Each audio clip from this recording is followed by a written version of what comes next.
দেখেন Mobil change করছেন, অনেক সময় ইঞ্জিনে গাদ হয়ে যায় এই মোবিলের কারণের জন্য।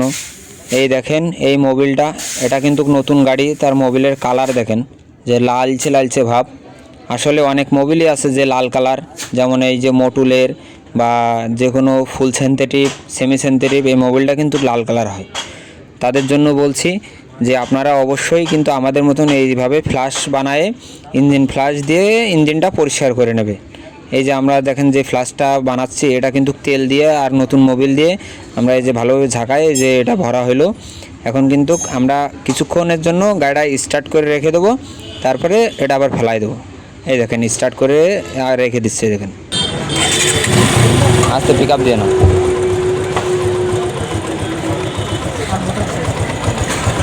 হয়ে গেছে, এখন আমরা এটা ডেন করে দেবো। এই যে দেখেন দেখেন এই যে কতটা লালচে লালচে ভাব, দেখেন এই সব কিন্তু ইঞ্জিনের গাদ বেরোচ্ছে। এইভাবে কিন্তু আপনারাও পরিষ্কার করে নেবেন ইঞ্জিন ফ্লাশ দিয়ে।